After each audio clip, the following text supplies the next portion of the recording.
In 2021, Beef Australia cemented its position as the largest event, both physically and financially, delivered in regional Australia. With more than 115,000 attendees, Beef generated $94 million for the Rockhampton region and $59.5 million for Queensland.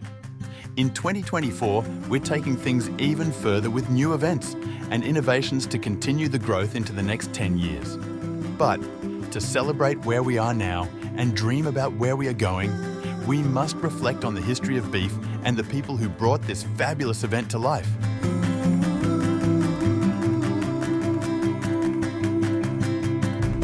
The beef industry is a giant mix of people, environments, breeds and service activities. It's full of characters and colour, of dust and sweat, of laughter and of tears. Rockhampton in central Queensland is Australia's beef capital. With a population of nearly 60,000 people, Rockhampton is the centre of Queensland's beef cattle grazing area. More than 1/3 of Queensland's 9 million beef cattle are within a 400-kilometre radius of Rockhampton. It's not surprising then that Rockhampton has been chosen as the venue for Beef 88. 6 days and nights of activities in May 1988 to help celebrate Australia's bicentenary.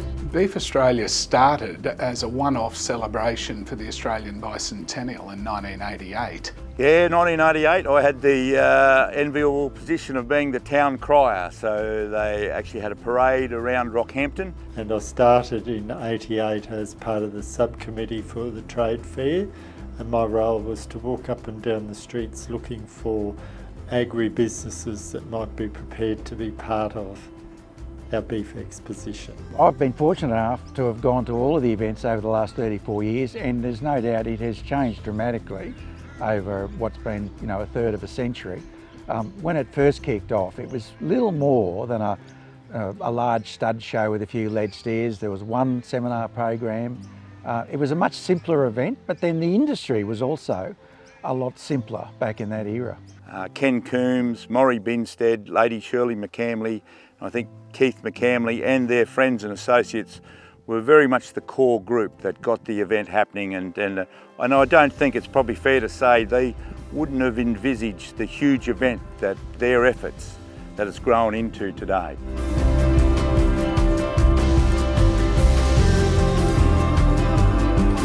So Ken, what's the significance of Brahman House to Beef Australia? Well, when Beef 88 started, John Croker was Secretary of Beef Expo, and he was also the General Manager here, so he gave us the use of the Brahman House. So all the planning for the expo happened here. And that was 88 and 91? And 91. And so 91, was it organised fairly late? Because it didn't start immediately after 88, did it? There was a feedback meeting afterwards, and it was at that meeting they decided that they were going to try to do it every 3 years. And certainly as it's grown, I think the 3-year thing means there's always something new to see. Things develop rapidly enough that you have to go to beef because there's always new stuff, whereas every year, not so much. You can say, oh, well, I went last year, I won't bother going. It becomes like an annual show, and this was quite different. This is an Australian event, not a Rockhampton show or a Brisbane show, whatever. It's an Australian event. The whole beef industry gets extremely excited, and I think one of the secrets is the 3-year interval, because it's time again to get together. There was never any intention for it to go on and become a 3-yearly event as it has, but it obviously was so successful and so popular in the first year that Graham Acton and others clearly saw the opportunity to develop something more regular. I'd like to invite you, your family and friends to Beef 2000. This is the premier beef industry event in Australia and acclaimed internationally. One of the most important periods was the 1991 Beef Australia event, because that was the time when everybody decided it had been such a success, let's do it again. Beef 91, Australia's Beef Expo, held in Rockhampton, Queensland, April 29 to May 4, 1991. We had no money in those days. It was prior to government funding. What do they say? Young people today don't appreciate how hard it was to start with. For me, Beef Australia, or the beef event, is the ground zero of the beef industry. In whatever aspect or facet you are looking for, whether it be technology, networking opportunities, internationals, you know, the beef event offers the full gamut.